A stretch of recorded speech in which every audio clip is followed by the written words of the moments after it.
ଚାହୁଁ ଚାହୁଁ ଦୀର୍ଘ 7 ବର୍ଷ ବିତିଗଲା। ପୁଅର ଫେରିଲା ବାଟକୁ ଅନେଇ ମା ଆଖିରୁ ପାଣି ଶୁଖିଗଲା। ଏଇ ବର୍ଷ ପୁଅ ଆସିବ ବୋଲି କଥା ଦେଇଥିଲା, ହେଲେ କୋଉଠି ଥିଲା କେଜାଣି। କରୋନା ରୋଗ ରାକ୍ଷସ ପରି ମାଡ଼ି ଆସିଲା। ଜୀବନର ସବୁ ଗତିପଥକୁ ନଦୀର ମୋଡ଼ ପରି ବଙ୍କେଇ ଦେଲା।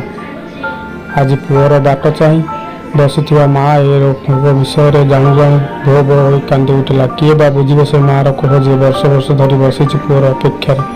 ଦିନ ପରେ ଦିନ ବିତି ଯାଉଥିଲା। ସକାଳୁ ସଞ୍ଜ ଯାଏ ଦାଣ୍ଡରେ ଆସି ବସିଥାଏ ମା କୋହ। ତା ଗଳାର ମାଳି ନିଧନ ସକାଳେ ଆସିବ, ଆଉ ତାକୁ ଟିକେ ଛାତିରେ ଜାବୁଡ଼ି ଧରି ଗେଲ କରିବ। ହେଲେ ତାର ଆଶା ଆଶାରେ ରହିଯାଇଥିଲା। ଲୋକଙ୍କଠାରୁ ଏ ରୋଗ ବିଷୟରେ ଶୁଣି ଶୁଣି ନିଜକୁ ସମ୍ଭାଳି ପାରୁନଥାଏ ସେ।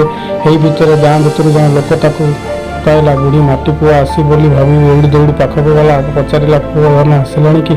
ହେଲେ ସେ ଲୋକଟି ମନା କରିବାରୁ ବୁଢ଼ୀ ମାଆର ମନଟା ମାଟି ହାଣ୍ଡି ପରି ଭାଙ୍ଗିଗଲା। ହେଲେ ସେ ଲୋକଟି କହିଲା କି ତୋ ପୁଅ ଆସିନି, ତାର ଫୋନ୍ ଆସିଛି କି, କଥା ହୁଅ। ବୁଢ଼ୀ ନିଜ ହାତ ପୋଛି କାନିରେ ଧରିଲା ବୋଲି ନିଜ ଫୋନ୍